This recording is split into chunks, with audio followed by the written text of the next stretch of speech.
Hello and welcome to another episode of Laying Down the Lore 40K, a lore podcast in which we aim to separate our Necrons from our Night Lords, our Psychers from our Servitors, and our Orcs from our Old Ones, and generally ask what's up with this 40k stuff.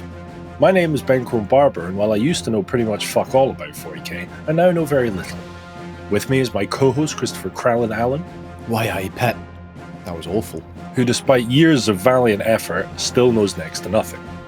I'm sorry about my terrible Geordie accent. You're forgiven. And my dear brother Darren. Shout out to the Kachan Jungle Fighters.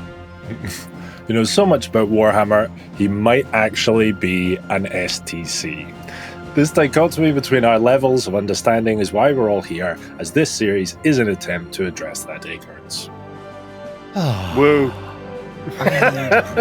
Woo. I'm brave. Calm blue ocean. Yeah. You remind me of that scene in Black Books where Bill Bailey's reading the Little Book of Cam, and he goes, swallows it. "Picture an ocean," and he closes his eyes. He goes, "Ah, ah," and then he reads it again. He's like, "Oh, a Cam ocean."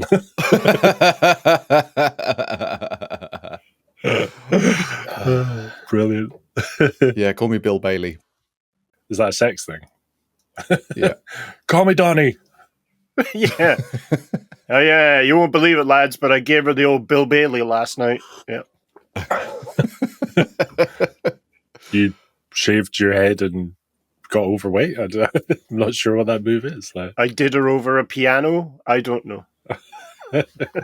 Oh, no, you're thinking of who's the Australian?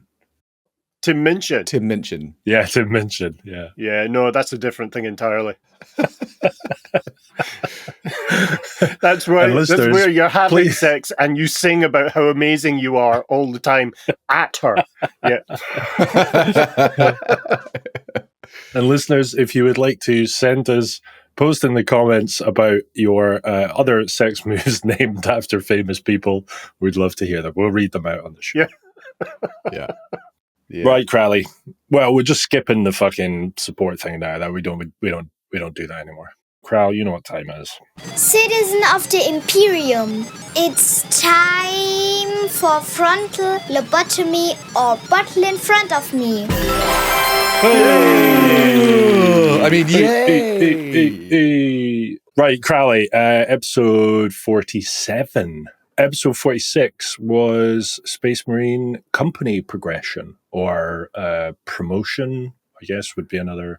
Now, we followed the trail of Gary, the young scout could do, you know? He was he was like a case buck. study for like the job center careers kind of Exactly.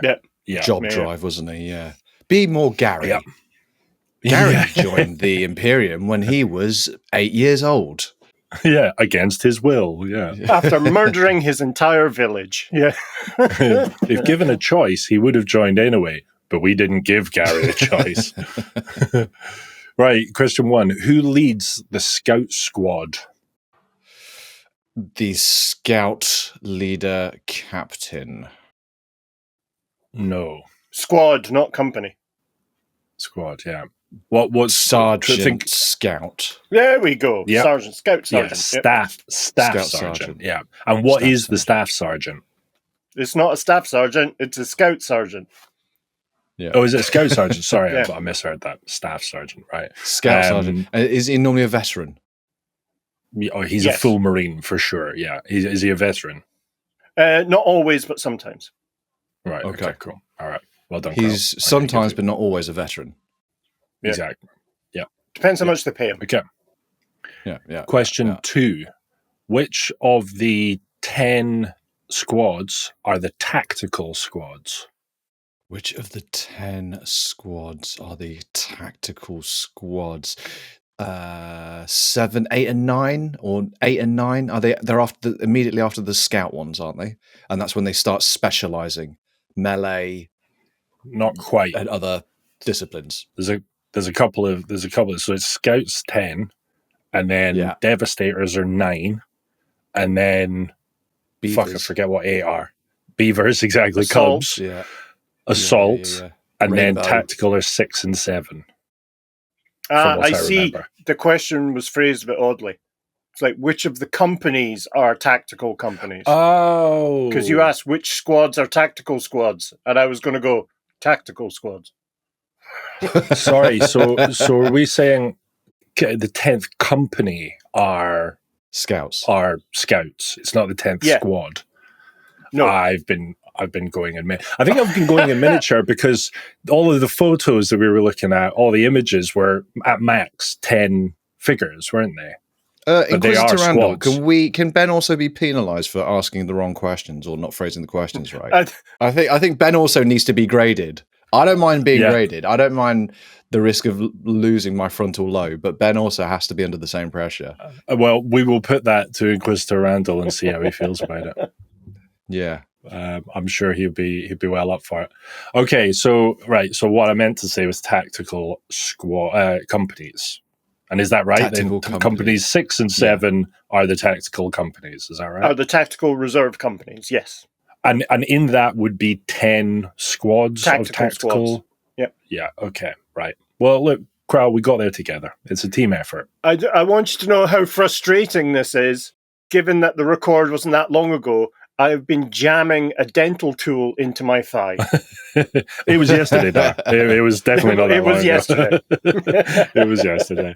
And do you know what's even more frustrating is that Randall hasn't given us a third question. So can you name, Cral, 3 vehicles that were covered yesterday? Yeah, the transport Rhino vehicles. Razorback drop pod. Boom! Fucking hell. Do you know what, Cral? I didn't give you a point for the last one. I'm going to give you a point for the last one because you did so. You give me a point for each of those vehicles. Mate, this is the highest you've ever been, 75.93%. They're saying the highest I've ever been, buddy. I've been higher. Yeah. Oh, don't I know it? Oh, yeah. Lads.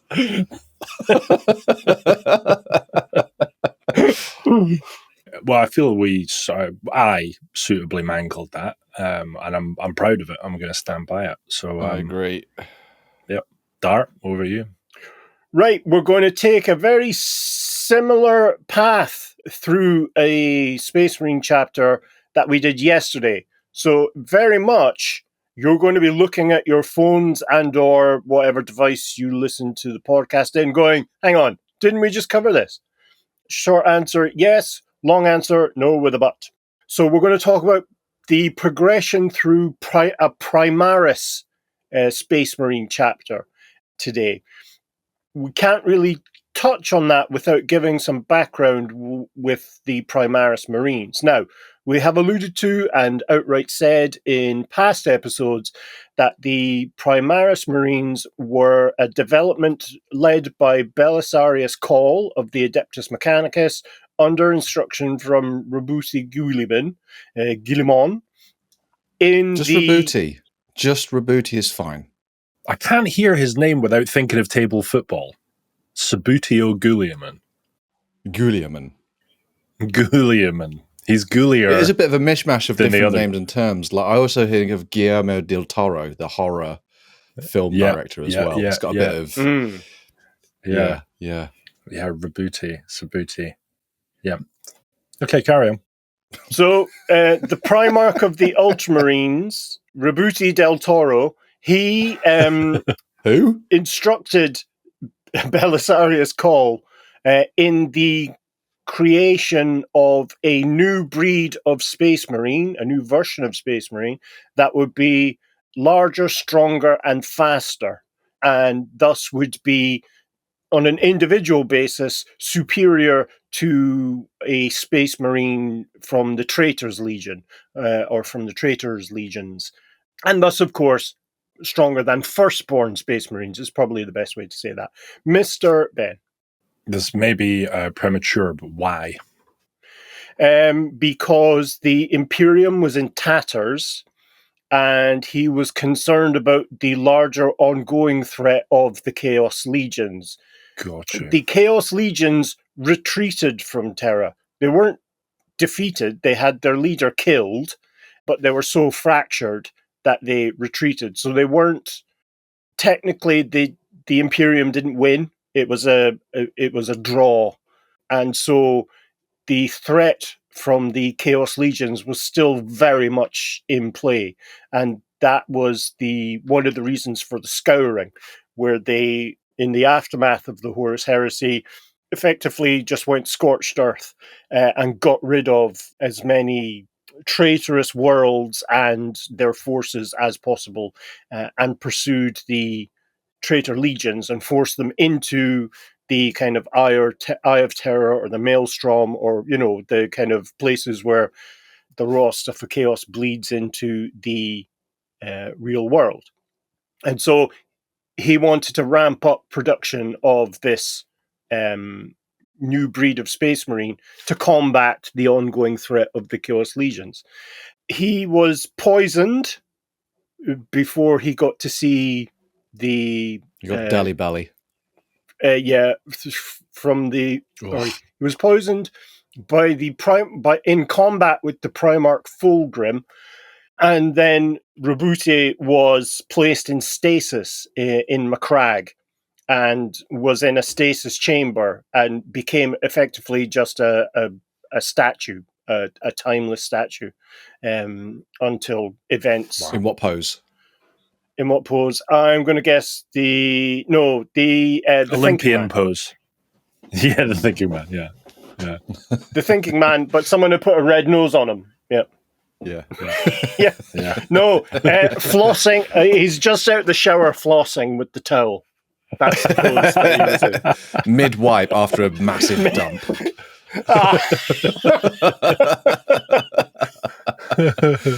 Okay, we're ready to put you in what's it called? Status. Suspended animation. Wait!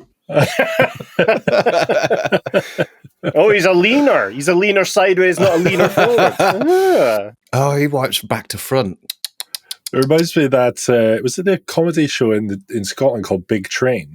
And they did a sketch series where it was somebody was like about to do something epic. They're like sending somebody into space, and like, have you anything to say before we close the door? He's like, no, not at all. And then it just slowly closes the door. And just as it reaches the last inch, he goes, "Oh wait!" And then it just closes on him. That's exactly what happened. They were like, "Okay, Roboute, we're ready to." And he's like, "Hold on."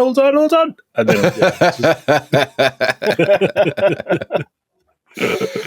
then so the development of the Primaris Space Marines and all of the equipment, they have to be given new sets of armor, new larger weapons, and all the vehicles that would be able to... brand new fucking army, basically. Yeah. Let's chuck the old military away. Bigger toilets, bigger mess halls, just fucking bigger everything. Yeah. Because it's only like 1/1,000,000th of our revenue or something, wasn't that right? Isn't the cost of running something like the Space Marines, like a tiny slither? Okay, that's an interesting question. What would be the comparison? So if you could get, I can't remember what you said, 1/1,000,000th of the Imperium's budget to create a chapter, so 1,000 Marines, how many Primaris would you get? What was it? What was the comparative cost of? Oh, it was the same. Roughly the same. Pocket change. Pocket change. Okay. Yeah. So, without kind of direct oversight from Roboute, the Mechanicum, or now the Adeptus Mechanicus, under Belisarius' call, or his section of it, just continued to do developments and research. And so we fast forward 10,000 years later, we're now entering into what's called the Ultima Founding, which is the most recent founding of Space Marine chapters. And that is done, it's an exclusive Primaris-based founding. So effectively, all of the stasis vaults were opened by Belisarius' call. And I've seen a figure, which I think sounds about right, 100,000 Primaris Space Marines marched out of these vaults. Not all at once. Proper sausage fest. Yeah, there was probably a queue. Yeah, it's a big door. And this coincided with the resurrection of Roboute Guilliman from his stasis and the curing of his poison by his specialized armor, which was then weirdly retconned to having semi-naturally cured the poison. It's very strange. It's all very technical, Cral. Don't worry about it. Don't worry about it. Keep the blood in your nose, Chris. It's just details. It's just details, Cral. This then launched under his guidance, looking at the state of the Imperium. He launched the Indomitus Crusade, which was to reunite the two halves of the Imperium that were sliced open by the Great Rift that tore across the galaxy. The Great Rift of 76. Great Rift, yes. He didn't even pause he didn't even take a beat, did he? He literally just, they unfroze him, he finished wiping, and then was like, oh, let's get on to the next battle. So anyway. Yeah. He kissed his Eldar waifu, cheerio, and went out into the galaxy with the lads on a tour. Yeah, he just finished the punchline, didn't he? He was like, wipe, and then I kicked her in the pussy, and then out the door. Where's my wife? You've been in suspended animation for 10,000 years. You knew Rabuti Guliman was going to be a misogynist, didn't you? He has that face. The Indomitus Crusade we will cover in greater depth during a series in the future, but the notes are he went from effectively Marine chapter to Marine chapter, reinforcing chapters that were below strength with new Primaris Marines. Most of the chapters accepted them kind of gladly, as obviously warriors created under the guidance of a Primarch of the loyal Space Marine Legions. Some chapters were uneasy about it, and some outright refused, until a member of the Custodes, who were accompanying Guliman on his crusade, intervened and explained that this was the will of the Emperor, that these Primaris Marines be accepted into existing chapters. Which makes everything all right. Yeah. As soon as the Emperor said it. Well, the Emperor says so. Oh, okay, fine. Yeah. So what was their basis for saying no in the first instance then? Like, how did these Primaris arrive? What were they told that nude they weren't? Just in one of those plastic packs that you get the McFarlane figures in, you actually have to build it yourself. That's exactly, and unfortunately they were that size. You had to put them in water for a while just to get them to go to full, like a Muji t-shirt. the Bonsai Space Marine Legions. Space Marine. But yeah, like what were they told when? Why were they like, yeah, no, we don't want that massive, powerful Marine to join our unwinnable fight? Well, it was a mixture of things, but the two most common or likely were they represented change from the accepted, tradition, the accepted kind of hidebound obedience to the not only the traditions of individual chapters, but also the Codex Astartes. We'll start over the fact that the guy who wrote the Codex Astartes was telling them that these are good Marines and they should go in. But also it kind of signaled the death of firstborn Marines, because they would ultimately, all new replacements and all new recruits would become Primaris Marines. So they largely abandoned the creation of firstborn Marines. So even scouts who were, yet to receive the Black Carapace would become, within firstborn chapters, would then become Primaris Space Marines. So their kind would die out from the galaxy. And that very much mirrors that the Games Workshop no longer makes firstborn Space Marines. They're only Primaris Marines. So we're going to see next edition or the edition after, all kind of firstborn Marines are no longer kind of tournament legal. Wow. Holy shit. So they'll disappear from the game. Yeah. Holy shit. Which is a bold move after 30 years. That's a pretty significant shift, isn't it? Because that means that's got to be the largest collected body of miniatures to date. Yes. Kind of globally, isn't it? And that all then becomes, I mean, it doesn't become redundant, does it? It just means that a lot of those people won't play the new edition. Yes, yeah. Mr. Chris. How are you going to identify them? What's the difference? What's the physical differences? In terms of the game or the lore? The actual minis. The actual minis. They're about 20% bigger. Okay. And their armor looks different. We'll have a look at some of the armors anymore. Yeah. Oh, okay. So, and they're on, their bases are what, a quarter hexagonal. Bigger? Okay. They're actually, they fight horizontally. All the Primaris Marines are lying down. Yeah. Crawl. Half of the Primaris Marines were used to shore up under strength existing chapters. And then the other half were used to create full chapters from scratch. So you had the introductions of around about 50 new Space Marine chapters of Primaris Marines. Wow. And these are not, we've decided, as we've discussed in the past, a founding can take 50 or 60 years, to have a battle-ready chapter ready to go. This was, they walked out of the chamber and were told, right, you and your 1,000 mates there, you're going off over there. Now fuck off. Now you guys, you're going over there. Now go away. It wasn't like a diaspora from Mars, which was where the Primaris stasis chambers were, I think. It was as the Indomitus Crusade was going through the galaxy, new chapters would be formed in regions where they felt it was needed. It should be said the Indomitus Crusade wasn't one thing. It's very much like a mini Great Crusade for the reunification of galaxy with the Imperium.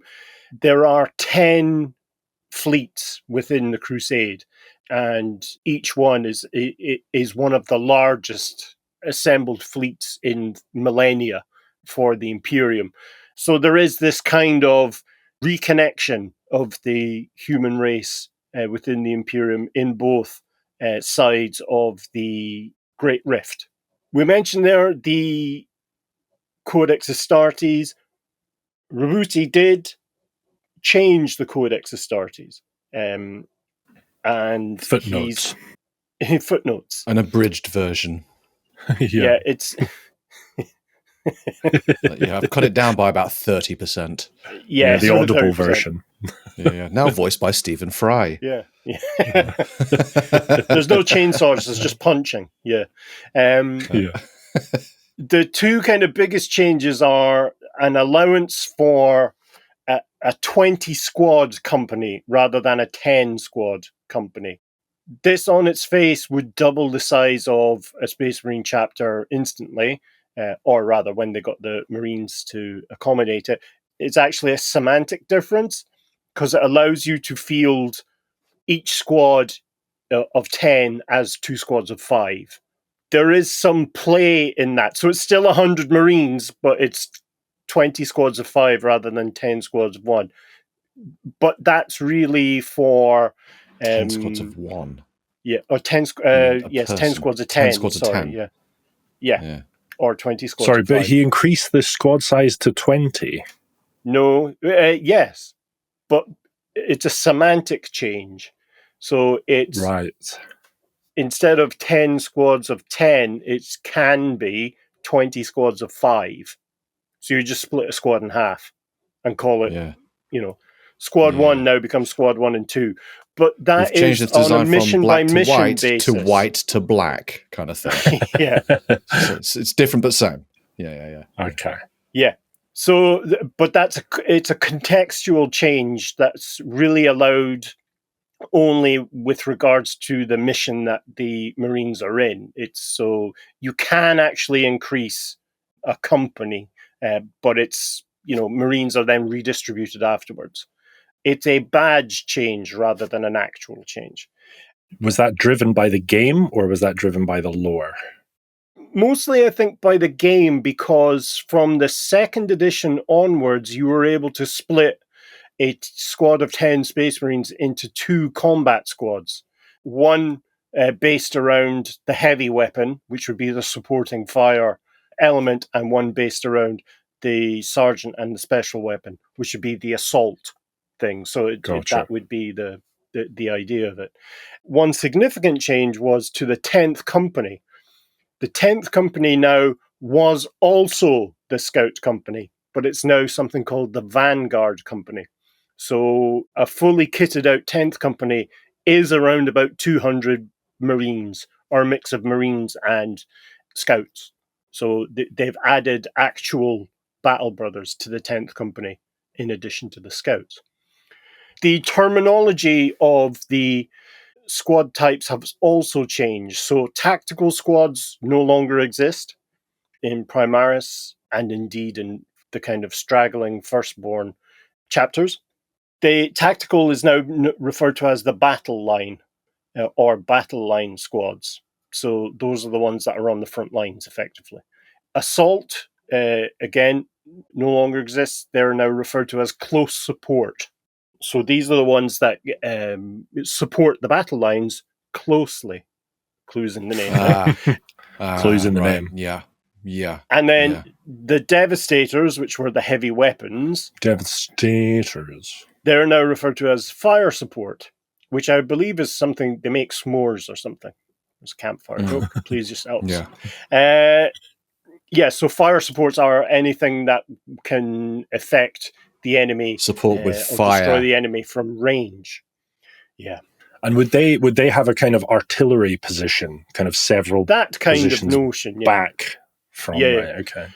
Each company then is made up of 6 the battle companies, say for instance the 2nd through 5th. They're made up of 6 battle line squads, 2 close support squads, and 2 fire support squads. So again, a name change rather than an actual significant tactical redefinition. And so then the reserve companies, you've got 2 battle line companies, 6 and 7. The close support company is Company 8. The fire support company is Company 9. And then you've got the Scout or Vanguard company of number 10. To be able to accommodate the increased mass of Primaris Space Marines, the brain units under Belisarius Call invented Mark 10 power armor, which it's jumping the shark a little bit because we had up to Mark 8 armor. There's no Mark 9 armor. 9's a bit of a shit number, isn't it? 8's nicer. 8's in the infinity. I mean, it's German for no. That's really all you need to understand. Yeah. Okay. Yeah. 9. You're right. No. Yeah. So there are currently four flavors of Mark 10 armor. We have the Tacticus armor, which is the most common. We have the Gravis armor, which sits somewhere between regular Space Marine armor and Terminator armor. Cool. We have Phobos armor, which is the summarized version of Space Marine power armor. And then we have the Omnis armor, or Omnis armor, which is a kind of lightweight power armor used with kind of certain jump pack equipped units. So in terms of progression, we're going to not Gary, but Gareth. So Scout Gareth, and this is where we're going to start throwing up some images, listeners. So we're going to have... my friend Gareth, who listens to the show, is going to be thrilled that you're now dressing here. This is for you, bud. This is how not to be a Primaris Space Marine, by Gareth. So we'll start off with the Scouts, Primaris Scouts. As I say, these are the only type of Scouts available in the lore now to Space Marine chapters. So even Firstborn chapters will be using these kind of larger Scout miniatures. So they are, in the lore, Primaris Scouts are significantly taller than, we're talking, 6 inches to 8 inches taller than their Firstborn counterparts. In terms of scale, they're not literally going to be 15 centimeters taller than No. Small minis. No. Relatively speaking, No. yeah. Okay. In the lore, they are, about 8 inches taller.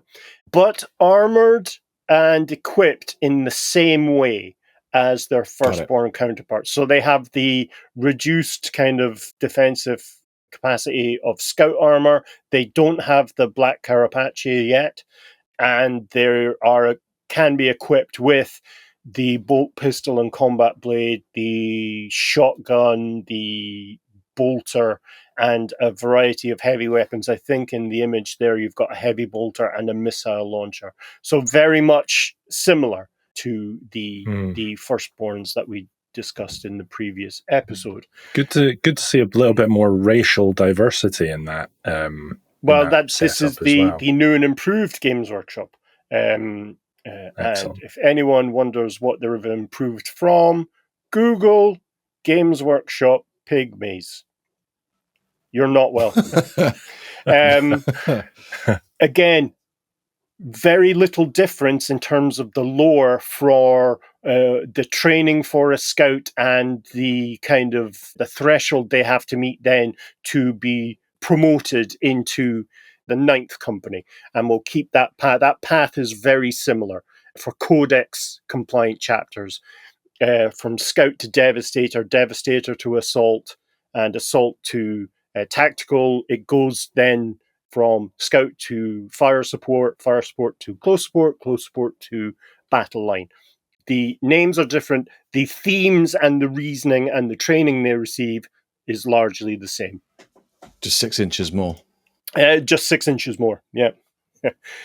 Nope, not making any jokes. In terms of the Vanguard Space Marines, which are now included in the 10th company, comprise of kind of the stealthy assassin Space Marines. And here, of course, we're going to stick with Ultramarines. It makes them bright blue. So this is the first set of new Primaris armor that we'll see. And I'm referring to the Vanguard infiltrators. So these are the advanced kind of reconnaissance Marines associated with the Primaris chapters. And what you can see them wearing there is the Mark 10 Phobos armor. I refer to it as the kind of beach armor because the guy on the bottom left, can you see there's a kind of inset from his foot to just below his knee? Yeah. Do you see that? The armor kind of comes in there. Someone had painted that flesh-colored and it looked like he was wearing shorts. That's so and that image has never left my mind. Every time I see one of those, I picture them wearing shorts. Love it. So this is lightweight power armor then, is it? Still power armor, still gives you the 3+ save, so in terms of the game it's no different. Right. But yes, this is the stealth armor because it is silenced. I think they've just got WD-40 or something in it. It just works really well. Joints, yeah. There's no noises, and as you can see there, they've all got kind of communication arrays on their. We call them backpacks, but it's the power generator unit. And you can see there's a comm specialist there, and you've got the sergeant there as well. So these are the ones that go in and set up ambushes. So they're the kind of heavy scouts, if you see what I mean, of these new chapters. Seems a bit unfair that it's just exactly the same as other armor. Drop it by 1 at least to make a difference. Do you know what I mean? Do they have increased mobility? Are they faster than other Marines? They have the kind of infiltrate skill that we referred to in the last episode, where you're able to make either a free move or set them up on the tabletop around an objective a certain distance away from enemies. So it allows you to take immediate control of an area outside of your deployment area. Mr. Chris? Don't they have any trade-offs being in lighter armor, like Ben said? They sound like they got kind of extra sprinkles, if anything. You get extra moves. Yeah, I'll have a whole army of those, please. Yeah. Why would you bother with regular Space Marines? Well, they don't have much hitting power. So there's a trade-off. Okay. Yeah. So that's really the trade-off. They've got, I think it's bolt carbine. It's like airsoft guns. They're not actually bolt rifles. No, it's normal rifles. They're just firing sandbags, like it's riot control. They can bruise the enemy rather than kill. These guys are supported by 2 other kind of specialized Vanguard units, and I'm dropping these into our chat here, and these will be in the show notes. So the first one there you see are the snipers. Wee! Cool. They're just like hopping around.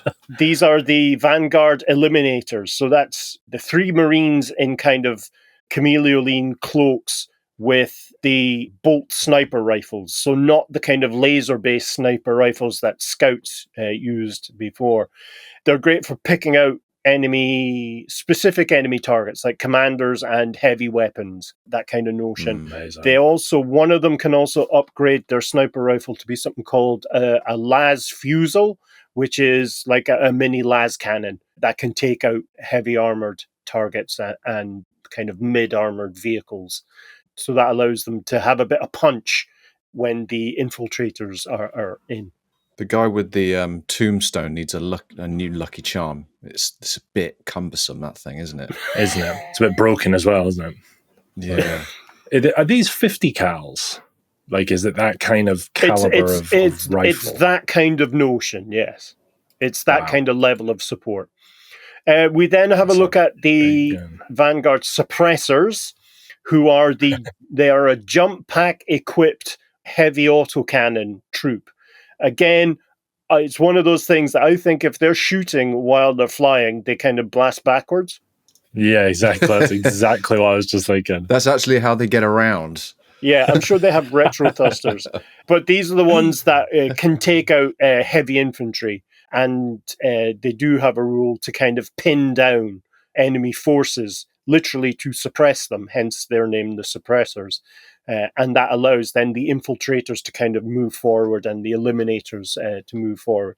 So in addition to ostensibly 10 squads of scouts, you now have specialized stealth ambush assassin Space Marines in the 10th Company. They don't look like natural flyers. They look a bit like, shit. Like those wings look, it's like penguins.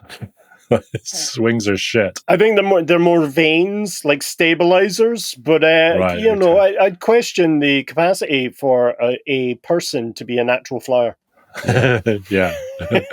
What's the kind of pedal structure under their feet? They've got like it looks like an accelerator pedal. I'm assuming that's linked with a jump pack somehow. That's linked to the kind of veins and the thrusters, so they can use their feet to kind of river dance in the sky and stay in one place. Okay, nice.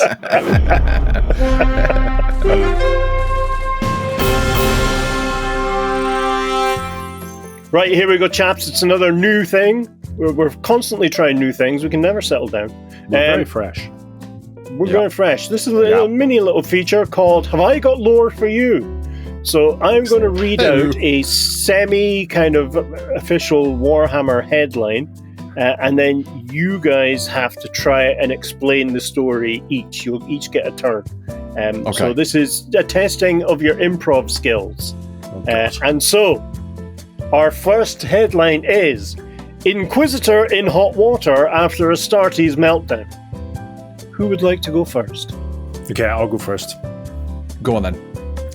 So this is a headline from a big story at the advent of the Primaris Marines, and the first batch of Primaris Marines were sent to the Blood Angels, and they arrived, and obviously at that point the firstborn realized that their days were numbered, and one of the chapter masters, a gentleman named Cheris, Johnny Chapter Master. Johnny Chapter Master argued his case, and when nobody would listen to him, he basically had a tantrum.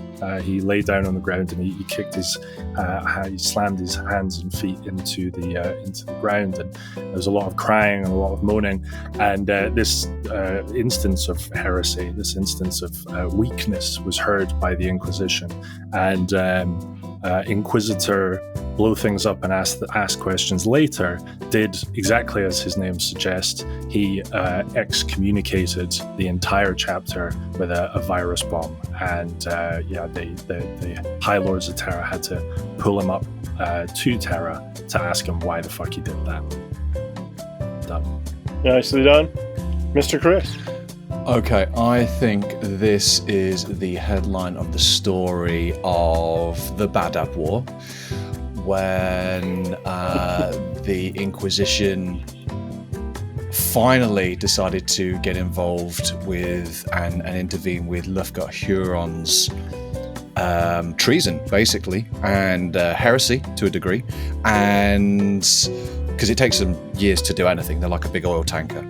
And so when they finally got there, after just kind of basically turning their backs to it for so long, I can't remember the name of the Inquisitor now, but basically things got so out of hand, the Inquisition realized they'd let the ball drop the ball. So they were like, oh, the who was that? Not the Star Lords. Who did they blame as the scapegoat? Sorry, help me here, Ben. Who are they? The Lords of some. Yeah, no, the Lords of something. They were used as canaries. The Lords of Karen, yeah. The Lords of Karen. They were basically said, well, this was your fault, so fuck you. And that was kind of how they tried to get out of it, by saying, oh, it was actually their fault. You provoked this war. It's your fault. It's got this far out of hands. So fuck you. Yeah, that's what I think. Oh, that's tough. I'm going to have to go with the imagery of a Primaris Space Marine having a temper tantrum flailing on the ground. So I'm going to have to give this one to Ben this time. So it's 0-1 to Ben. Winner. Excellent. Thank you very much. So we're imagining a toddler space marine just being a dead weight in the middle of Asda, like flailing around, like yeah. And then an Inquisitor nuked Asda. Yeah. Rubbish. Excellent. Thank you very much, Dart.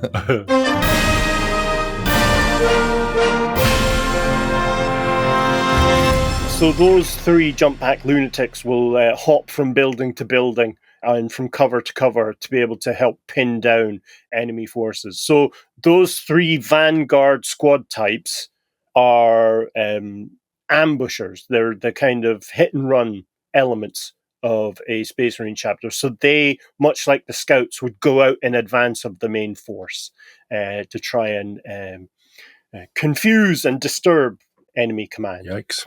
We now move into the 9th. Yeah, we move from the 10th to the 10th to the 9th company. And this is the fire support company. So this is where we're going to see a lot of the more interesting kind of firepower base for the Space Marine chapter. The first that was kind of released, really, well, there was two, but the first that came out were something called the Hell Blasters. And this is an image I'm sharing here of 5 Hell Blasters. These are Marines in the Mark 10 Tacticus armor, the most common type of armor in a Primaris chapter. So it's very reminiscent of traditional Space Marine armor, but it has extra plates and some snazzy knee plates. Yes, they've gone for the bootcut flare type vibe. Yeah, exactly right. And they're carrying plasma incinerators. They all carry the same type of plasma weapon. There are other variants that you can get, the assault incinerator and the heavy plasma incinerator, which gives you added punch with reduced firepower for the heavy, or, fire multiple shots with the assault, so you're not affected by movement. and this, before I call on you, Ben, this is where we start to see that squads in Primaris chapters tend to all be equipped in the same way. The mixture of weapons that we find in like tactical squads is not the norm. So most squads have one type of weapon, which they have a couple of variants of. 10 grenade launchers. 10 grenade launchers, yeah. You know, they're kind of the equivalent of the tactical squad for the Primaris Marines, doesn't have access to heavy weapons or other special weapons. And this then is a callback to the original type of structure found in the original Space Marine Legions, where a tactical squad in a Space Marine Legion, it was equipped purely with bolt guns, and there was 20 of them, 20 Marines in a tactical squad during the Horus Heresy. And it was the overwhelming firepower was the benefit of that, rather than kind of tactical flexibility, because you had so many other types of unit. And now that's being replicated within Primaris chapters. Ben.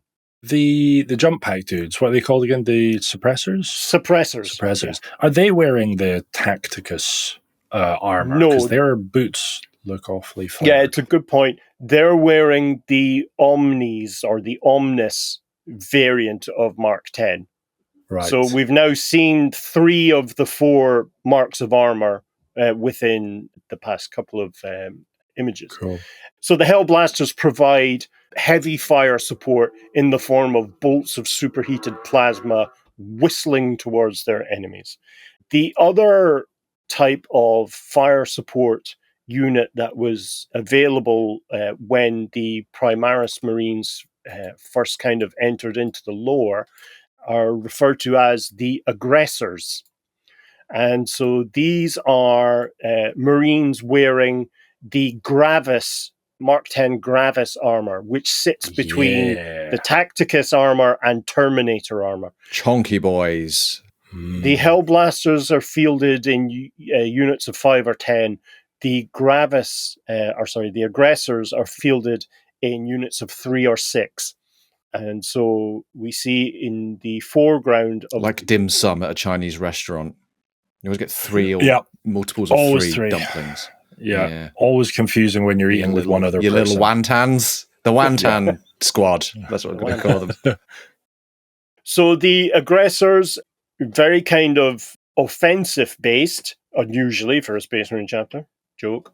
They are these kind of heavy armored Space Marines that are deployed alongside the battle line units, and they're equipped with kind of grenade launchers or on their backs, and have power fists that have either bolt storm bolt weapons like a mini machine gun on each power fist, or have flamers on each power fist.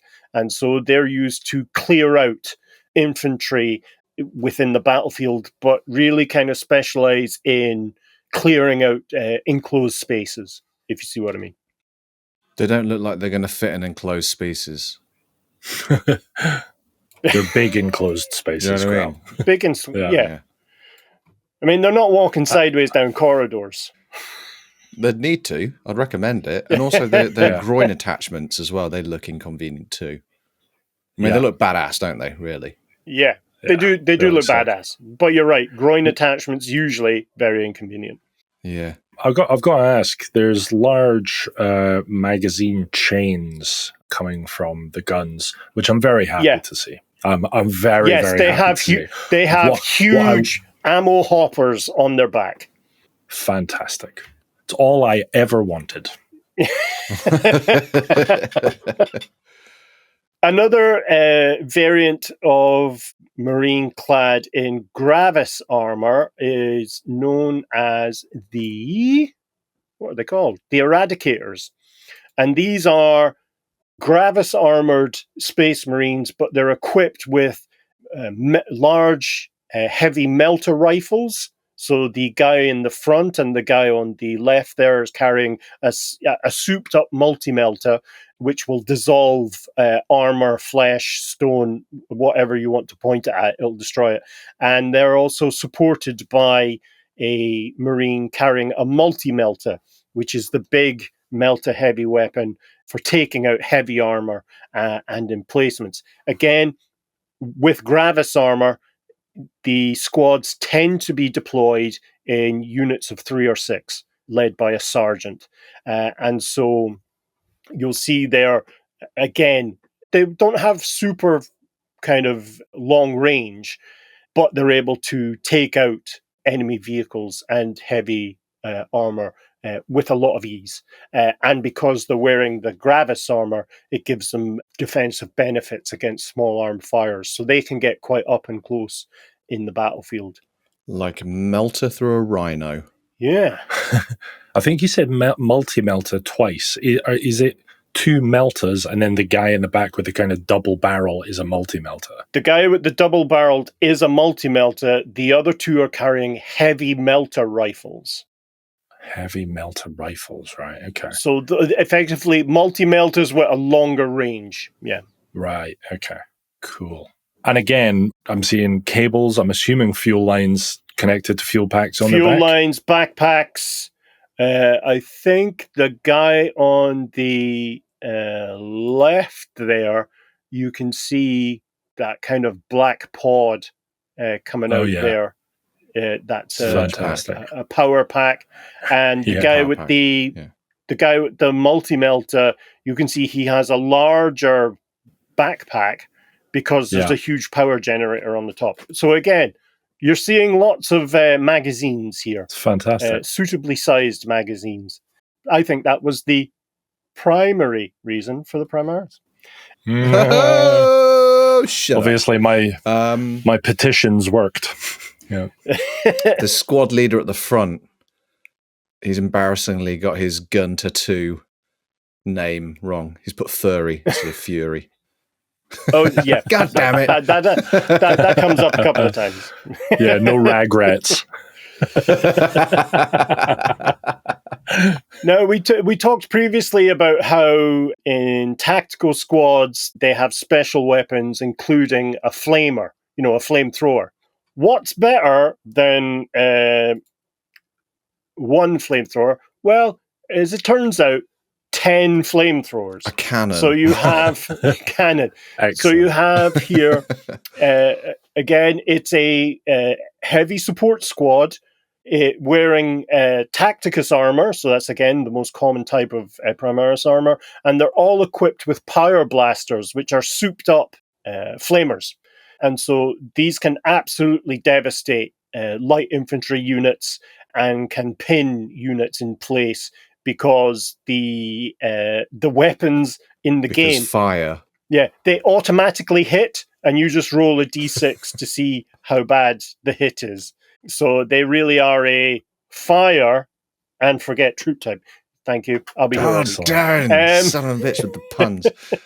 I just want to comment, like, this kind of new approach of just having one unit type in each squad, in each team. Tons of the same doesn't sit right with me. Yeah, you want to mix. Like, I don't want to be in the middle of a bunch of flame throwing people. I just keep your distance. Yeah, exactly. Especially if you're too far away from the enemy who all has like standard bolters. Like you're a bit fucked. Equally, like a squad of just sniper rifles.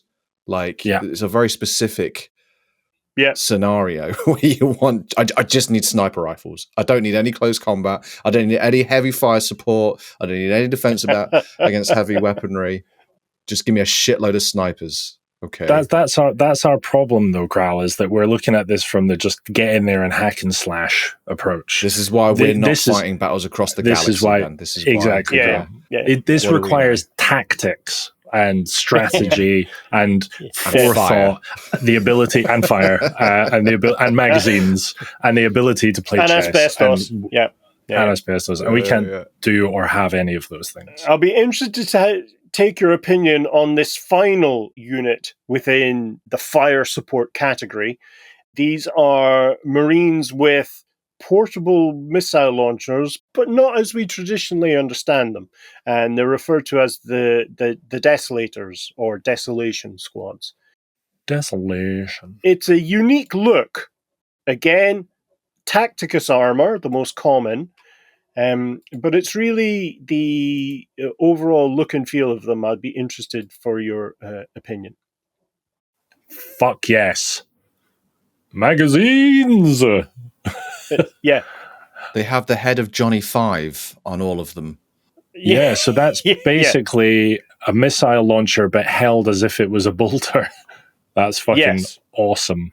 They've been referred to as the Nerf Marines. Yes. Yeah. I see that. Yeah. And that one, the commander's holding is like, fucking hell, that's next level. It's massive. It's eye-wateringly big. How's he holding it with one hand as well? Yeah. I'm impressed. What I love is he's eschewed using this gigantic missile launcher for using a bolt pistol. Yeah. But it's the same as the last group. Like, they've all got flamers, and the commander's like, I'm just going to pull my knife out of my sheath and stab those people that are on fire and dying. Well, no, with the Infernus squads, I actually think he's cutting a slice off.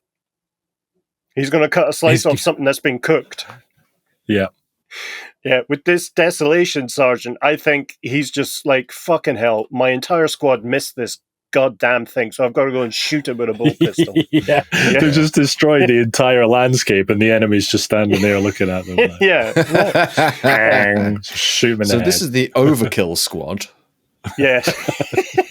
So they are equipped with rocket launchers that fire either super fragmentation rockets or super crack rockets.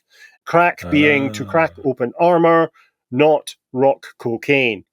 They also have underneath their missile launcher, you can see they have a kind of small egg holder, an egg carton thing. Exactly right. Called rockets, the Castellan launcher, which is a rapid fire mini rocket launcher, which they use for when enemies get too close. And if they completely miss, you've got your when they need pistol. little explosions. Yeah. When they miss the spot. Yeah. So scouts then would peel off into the 9th Company, taking on usually a Hellblaster or an Infernus squad role, and then progress through the other types of squad as required, or if required. Sometimes they go from the Hellblaster and the Infernus to the 8th Company. So really there's only a handful of squad types. So the first we'll see is the kind of replacement for what we've known as the assault squad. And these are the assault intercessors. And an intercessor is the kind of base marine within now the Space Marine chapters. So these are that was intercessors, not the incestors. Yep. That's a different unit. That was the word I was looking for. These are simply Marines equipped with bolt pistols or heavy bolt pistols and chainswords. Their sergeant can take like a power weapon or a power fist or a thunderhammer, and then like a plasma pistol to replace the heavy bolt pistol. But these are the guys that get up close and personal very quickly to be able to, basically get into melee combat. So they are used. They like to see the whites of their eyes, their enemies' eyes. Exactly right. Plunge their sword straight through their fucking throat. Blah, I take that. Gee, Chris is getting into it. We all send me to therapy, would you, Mum? We also have jump pack versions, which are not called assault intercessors. They're called jump pack intercessors. Again, the same deal, the same type of arms and armament as assault intercessors. They're just equipped with jump packs. Yeah, there's a lot of tactical rocks there, aren't there? Yes. You need to be able to get height, even though you're already a gigantic Space Marine. They kind of look like they're all falling over. That'll teach them to stand on 6-inch high rocks again. Exactly. Yeah. We do also have a kind of heavy close support style jump pack troop, wearing Gravis armor, the heavier armor, together with a massive array of jump pack nozzles, and they carry these kind of Hellstorm bolt guns or bolt cannons that are they're using two kind of slightly tamed down heavy bolters, one in each hand, for short range devastation. Excellent. They can also be swapped out with plasma equivalents to deal with heavily armored infantry and light vehicles as well. So you're given that kind of fire support / close support for your assault intercessors. Mr. Ben. What is the benefit to having a small blue shield on the end of each of the guns? Does that restrict your line of sight? Yeah, how do you see down the sights? They've got auto senses slaved to the gun, so they don't need to see down the sights. It's cyberpunk. Yeah. Right. But also the shields, it's a design choice, I think, but it can be. It's like having a plate metal in front of your turret. It gives you some level of protection, but it's not a factor in the game. It's a design choice. I mean, the power armor is probably going to be more effective than the plate. Anyway, okay, fine. Yeah. Just let it lie. Maybe it's a psych out, much like Ben bought into it. There's like, why do they have shields on their guns? Are they actually weak? Can we shoot them? And then bam! Don't hit them in the guns. Yeah. Like there's no gun there. That's what it is. It's hiding. Yeah. Like it's Are those Marines with no guns? Looks cozy in the power armor, doesn't it? It looks really cozy. Yeah, especially with the kind of thing up over the back of the head. Make you feel quite secure, wouldn't it? I think that's the first time that's ever been said. It's very cozy. It's like I'm being hugged by my power armor. Yeah, and there's no, in Primaris armor, there's no rectal socket. No, man. Boo. I'm out. Boo. Yeah. We also, in the 8th Company, for the close support or assault section of our presentation, we have 2 sets of units in Phobos armor. That's the beach shorts armor. Yeah. Oh, yeah. That's all I see now. Yeah. So it's the guys with the kind of heavy bolt pistols and the blades, and you see one in the back has like a grappling hook. So these are effectively the assassins of the 8th Company. You send a squad of these guys out in advance, so they can grav shoot into a battlefield in advance of your main force and basically sow terror. They're terror troops within the Space Marine Legion that go out and terrorists kind of disrupt. Yeah, they disrupt the kind of command structure and take out important buildings or caches of weapons, that kind of thing. Excellent. Yeah. That's cool. Very mobile. You then have has anyone seen the movie Equilibrium? Yeah. You know how they're like the gun priests? Yes. Yeah. So they're the amazing kind of mathematical wizards and know where bullets are going to go, and that's what these guys are. I know this bullet's going to go into your brain. Doesn't make you a wizard, mate. Yeah, but what about this cloak? Huzzah. So these are the gunfighters or gunslingers, I suppose. So these have a kind of Auspex unit on their backpack, slave to their bolt guns. Yeah, I like the skull ghost looking unit. What are they called again with the grappling hooks? Yeah, they're the Reavers.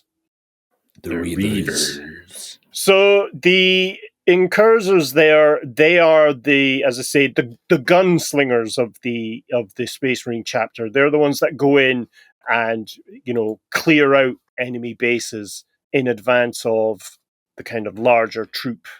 So they take out outposts, that kind of thing. Well, they're like more general infantry, these guys. Yes, but specialized in kind of close quarters gunfighting. So the Auspex unit gives them all kinds of information, so they can technically see through walls. So they know, cool. It's like the various hacks you get on these first-person shooters where you can see through walls. It's that kind of notion. Yeah, right. So they have all of those. Cheating. That's what that. Yeah, so they're the cheaters. Yeah. The cheaters. Because as we know, war is fair. Yes. Yeah. As with the assault chapters or assault companies in Firstborn chapters, the close support company also can be used to crew vehicles. They're also deployed in basically 3 types of vehicle. And we'll look at the first 2 here. A Rhino, a Razorback, and a drop pod. No, those are transport vehicles for things. So what I'm talking about here are the Landspeeders and bikes. So you see there, you've got a 3 squad of Tacticus armored close support Marines or assault Marines on bikes. Again, reminiscent of the original Firstborn squad of 3 bikes, just plussed up, as most things in Primaris are, dialed to 11. Again, a unit of 3 can be deployed 3 or 6 within the game. The Landspeeders are somewhere between a Landspeeder and in terms of size, and a Rhino. They're absolutely enormous. And there are variants of the these. Landspeeders are? Yes, within the Primaris chapter. So the Landspeeder there, as you can see, it's crewed by 3 and not 2. If you'll notice the missile launcher, there's a guy there. I hope to the Emperor he has earplugs, some space earplugs, because he's right underneath that missile launcher array. And then you have the usual pilot and gunner there. You'd imagine with the tech of it, well, maybe not, the whole kind of stagnation of technology. But my point is they'd have some sort of like noise cancellation built into their helmets, wouldn't you? Oh, yeah, built into their armor, yeah. A deaf space marine isn't going to help anyone. Yeah. Mara? Yeah. Fire at who? They've got the Lyman's ear, don't they? They can just be like, filter missile launch. Filtering now.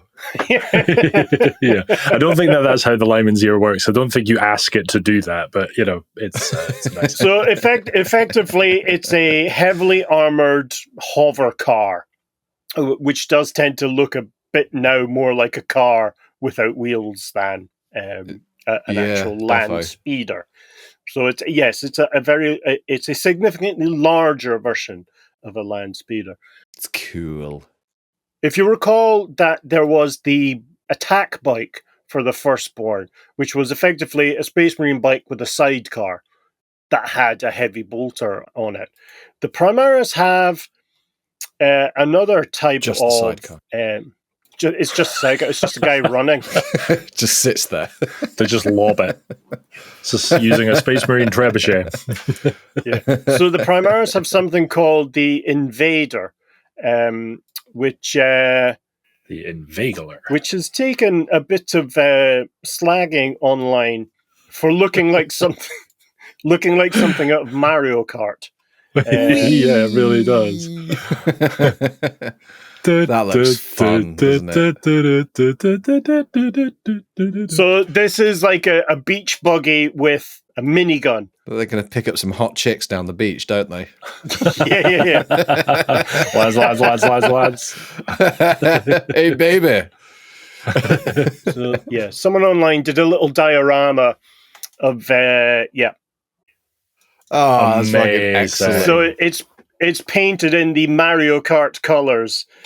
The driver is Mario and the gunner is Luigi. We'll make sure to have that in the show. And it says Mario Kart 40,000 in the background. Fucking genius. That's outstanding. I really admire how people will invest their hard-earned money by like this thing and then just like chop it up like that and just go, you know what, I'm just going to make it.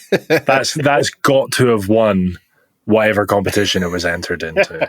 Yes, whatever competition, wherever. Yeah, Miss Universe, and it won exactly. It won all categories. Yeah, single mini, big monster. Yeah, just give it to the Mario Kart guy. Sports personality of the year, everything.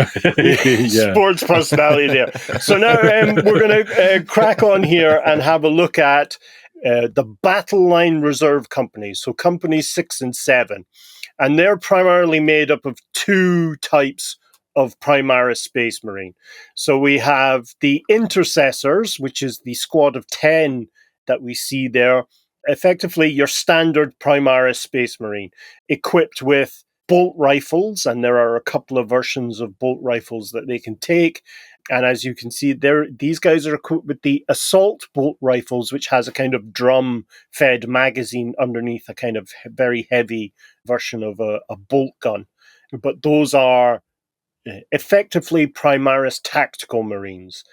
I did say that they're all equipped with the same weapon, but a couple of squad members, you can see them at the back on the kind of towards the rightish there, have an auxiliary grenade launcher that allows them to fire frags or crack grenades to kind of give a bit more support to the unit. So when you think tactical squads, it's the Primaris Intercessors of the battle line. This feels like more of the wholesome squad to me. Yeah. You know. You're like the trad wife of Space Marines, Chris. You have a very basic idea or concept of you know what you like. Conservative. I am. Yeah. Conservative. We know what he's like as well. I mean, to be fair, and we know what he's like.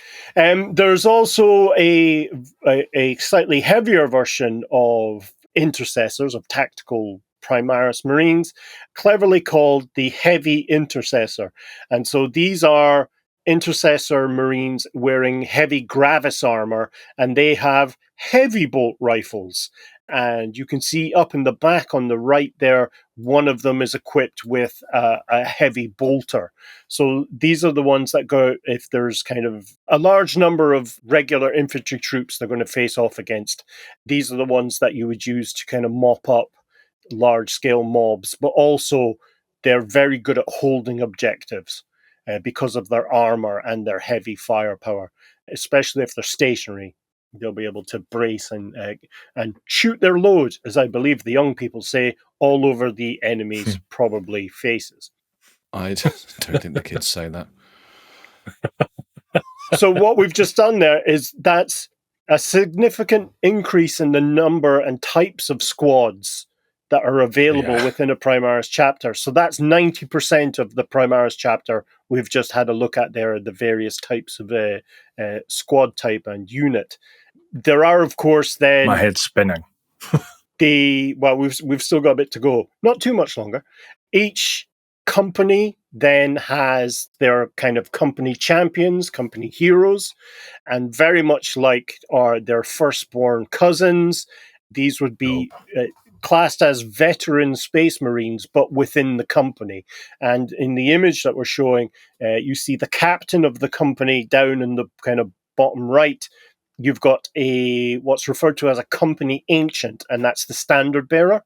That character is now a hero in their own right. And then we have 3 veteran Space Marines, including what is effectively the company champion, who there is with a double-handed power sword.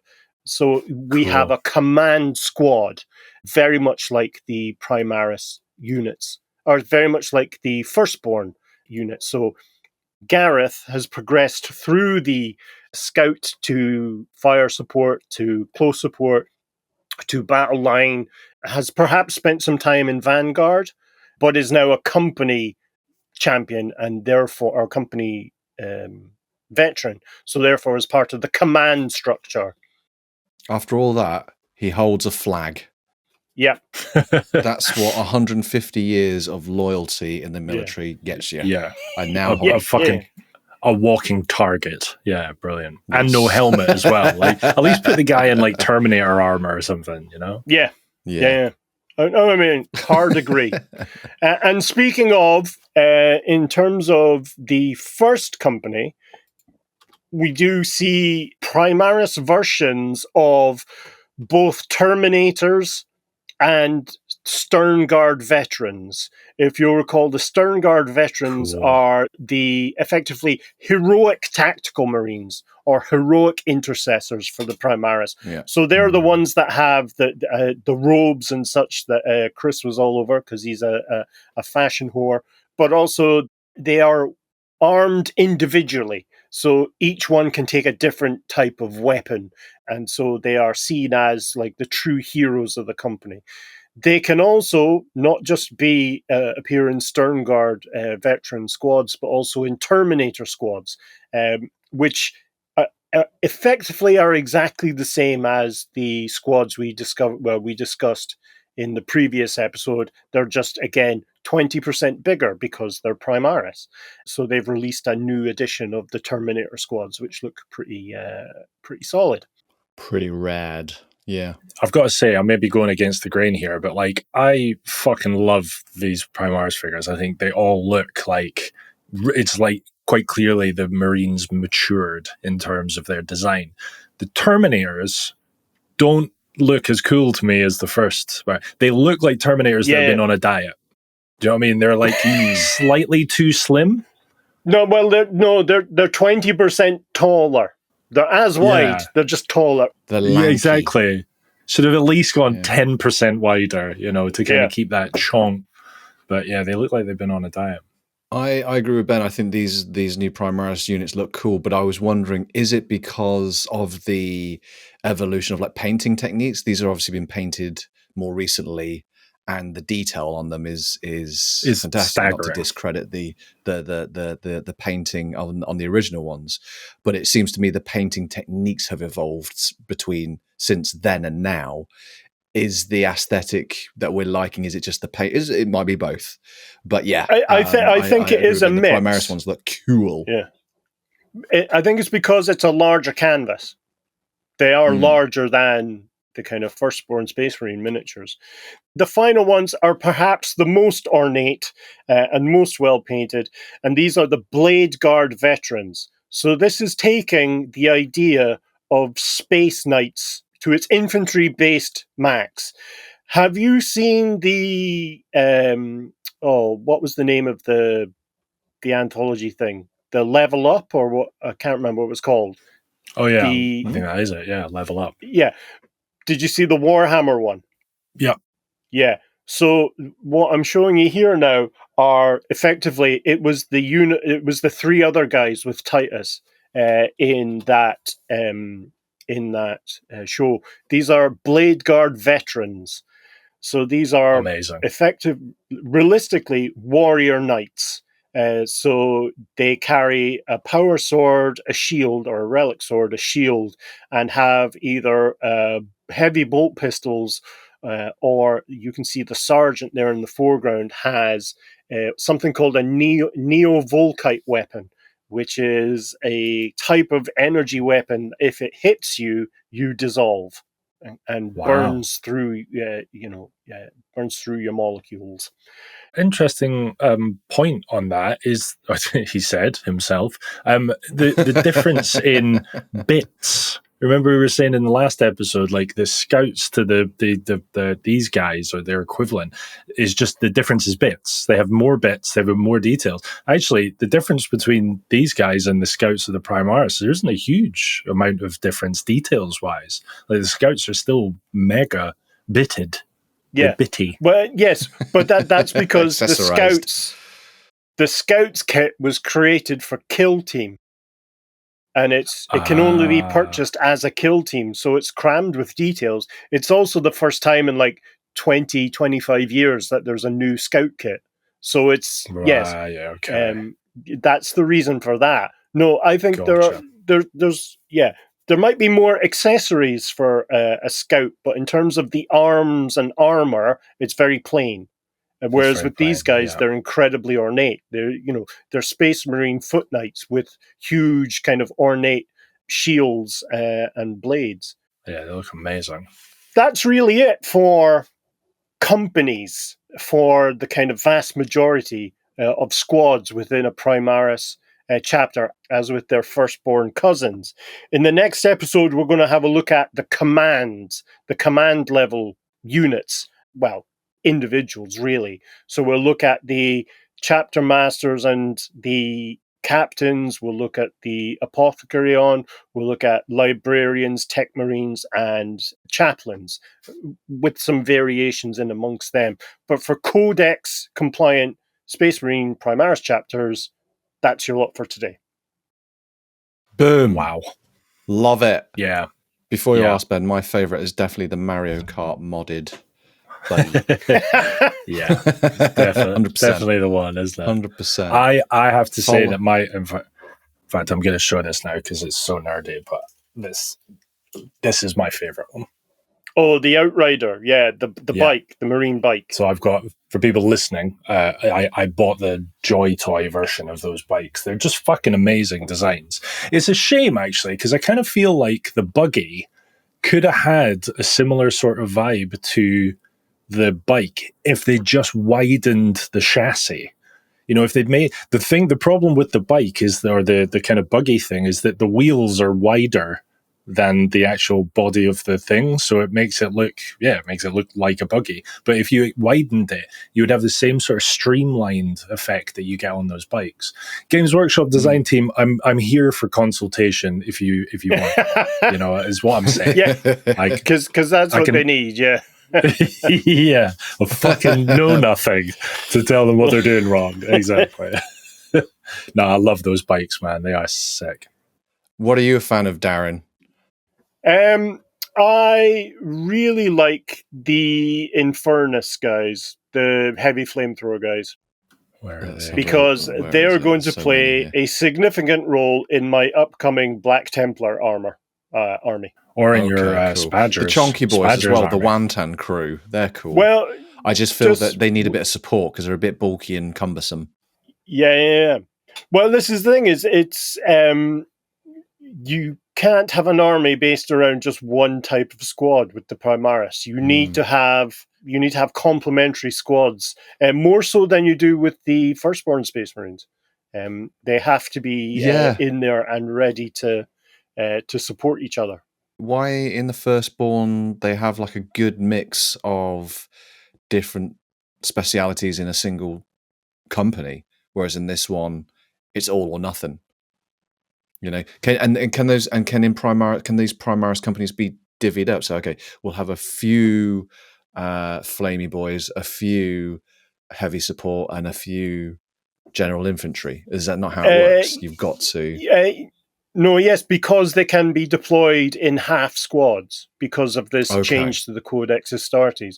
So what you'll find is, say for instance, with the 9th company, we had the aggressors, you know, the guys with the big power fists and the guns on there. That's narrowed it down on the power fists. So you'll have 3 of them, and then maybe you get 3 eradicators as well, the guys with the melter rifles. So those 6 will all come from the same squad. But what you'll see is happening is that the other 4 members of that squad would go on to look at not look at. They'd just stand there looking. No, they would go on to be the observer squad. They'd drive the vehicles. They would drive like the transport vehicles or tanks associated with the thing. Which makes me realize I didn't show you the transport vehicle used by the Vanguard. And I'll very quickly do that. It's called the Impulsor, and it's a convertible hover rhino. That won't mean anything to people who don't know what a rhino looks like. But it's it's a hovering, open-aired or open-topped armored personnel carrier. So it's open at the back to carry the Vanguard Space Marine squads. Again, with transport vehicles, it's to extend the effective or the range of their influence or their effectiveness in combat, so that you can get your units further out as quickly as possible. It's basically like a futuristic Ford F-150. It's just a big truck. Yeah. It's an SUV. Yeah. Can you fit actual marine figures in the truck bit at the back? Almost certainly not, given the base sizes of the new Primaris Marines. Right, okay. That's a shame. You could probably Jenga tower them up and move them in. Top and tail. Yeah, exactly. I was going to ask, are the Astromeles, the newly founded Melis Astorum, going to be Primaris Marines? They are exclusively Primaris after their reforging, yes. Fantastic. Can't wait to hear about them. I think that's the most images we've ever had in an episode, and I'm going to lie, loved it. Yeah. I mean, I don't know how it will convert for the listeners, but it was great. There's going to be a lot of looking at their phone, I think. Yeah, well, if you want to get the full satisfaction, upgrade to the video version of this offer. Are you gonna include all the images in the video version? All of those images, yeah, because why not? Why not? Why the fuck not? Yeah, it's exactly. Yeah. We don't even need the show notes at that point. No. Well, no, the show notes for this are going to be it's a ludicrously long list of HTML links. It's going to be awesome. Yeah, it's true. Yeah, and I was so enthralled by that, as was Inquisitor Randall, that he didn't write a single fucking question. So we'll see what happens next episode. All right. Well, are we done? Is that? Yes, we're done. Our lot. Excellent. All right, that's all from us. Thank you so much for listening. If you want more 40k content, just hit the Patreon link in the description and sign up today to listen to our bonus show, 40KO'd. Details and imagery for the topics we've discussed in this show can be found on our website at layingdownthelore.com, where we also have all of our previous episodes, release schedules, and merchandise. And you can now also join our Discord for free. So just hit the link in the description and come and tell us what you think of the Mario Kart buggy. We'll be back again soon displaying just how little Cral and I know. And until then, a goodbye. A goodbye. Love you, bye.